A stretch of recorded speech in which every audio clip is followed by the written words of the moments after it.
Yo, let me tell y'all what the heck has been going on for these last 2 weeks. Crazy last 2 weeks in Cape Town. And the reason why I haven't posted that much, right? And so, look at that view, y'all. That's crazy. So one of the things is one of my debit cards got locked. My main accounts, where I use for my Airbnbs and Ubers and essentials, got locked because when you're in a different country, sometimes you can make a charge and they think it's fraud. And I let them know that I was out of the country, and they still did. They still locked my card, right? And so, hold up, check out this video. That's crazy.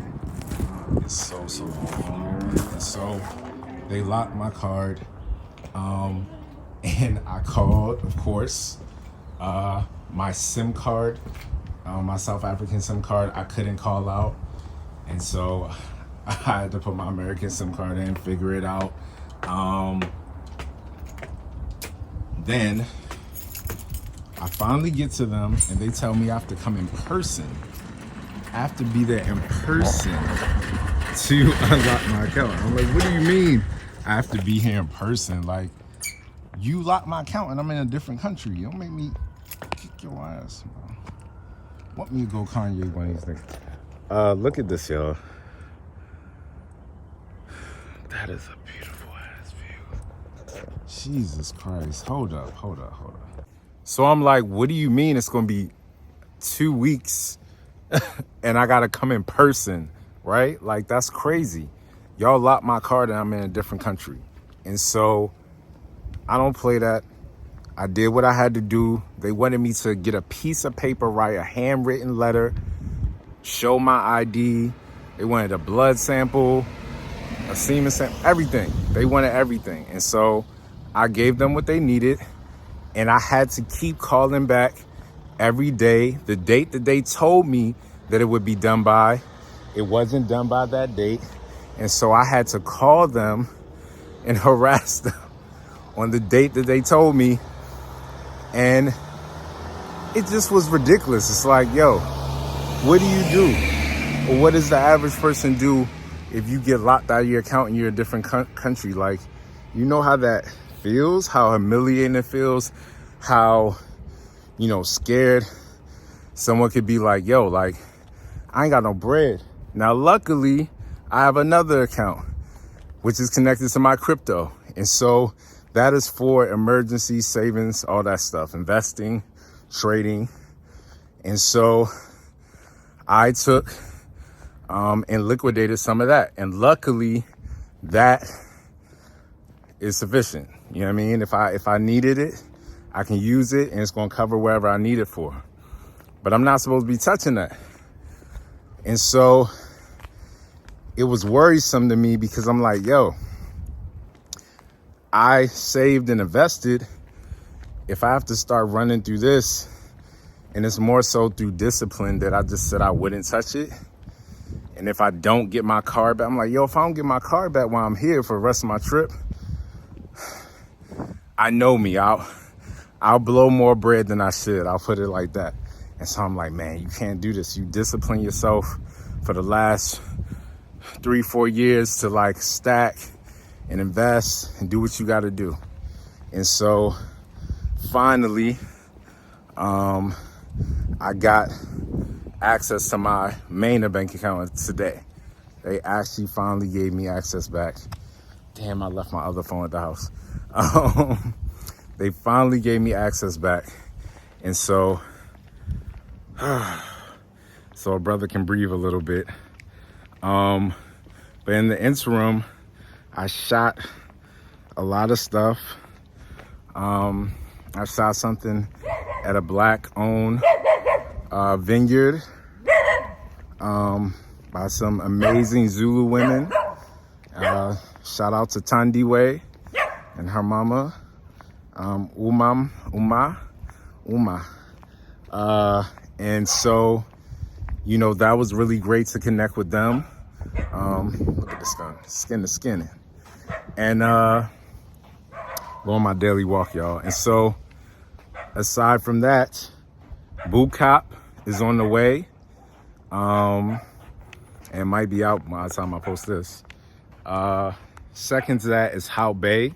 We shot some stuff in Hout Bay that I thought was pretty amazing. Met some young brothers out there, some colored brothers that are fishermen.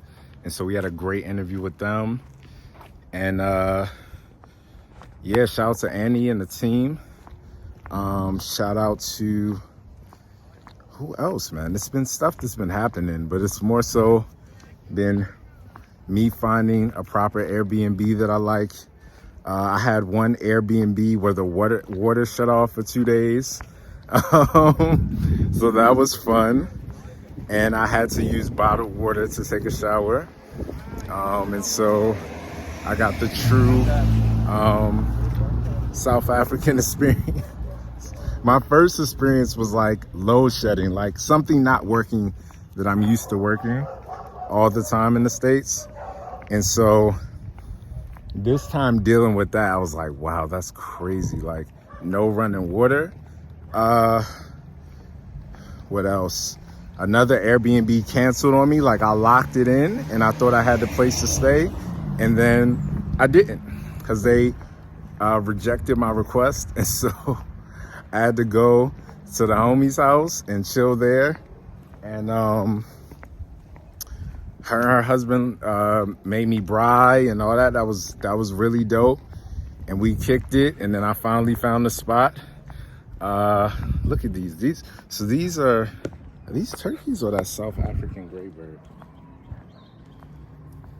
Hold up, I'm gonna get a shot of these birds real quick. Hold up. So what I left out of the whole card story is how I found out I booked a tour with my peoples to shoot content. And I get all the way to the tour and it's rejecting my card to buy a ticket. And so I'm with all these people to put their money up and plan for this.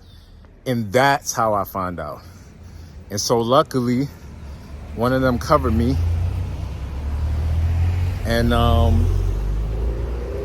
man, I was able to be good. Like I was like, look, dog, as soon as I get situated, I'm gonna pay you back. Like, I know people say that, but I mean that. Like, I don't play. If you know me, I don't owe you money. Like, you can't tell me somebody I owe money to. Because I don't even like borrowing. Like, that's an absolute last resort. But it was what it was. We had it all planned out. And so we had to keep it moving. And luckily, I paid the homie back. It's all love. But, yo, like, if it's not a lesson, hear the chickens? If it's not a lesson, it's a blessing. And so I've just been learning to be patient. I've been learning to be more mindful of what I'm doing and what my intentions are, where I'm going.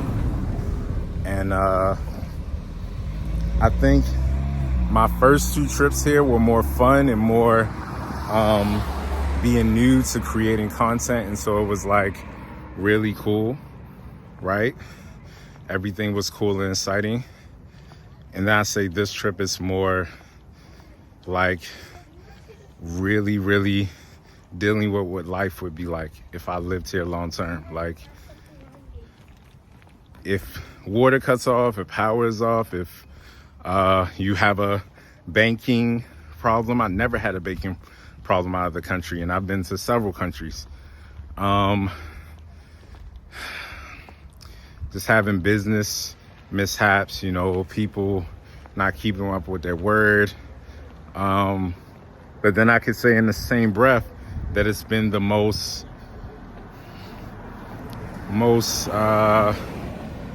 I've gotten the most done this trip as far as actually like making real business connections, networking, having collabs that work out well in spaces that I wasn't always comfortable in.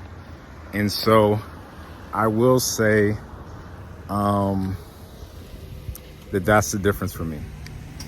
That's the difference. That this time, look at this cat. I thought that was a monkey at first. Somebody told me monkeys be around here. But that's the difference, that this time I'm dealing with real life stuff. And for me, it's like Allah is like, yo, you really want this? How bad do you really want this?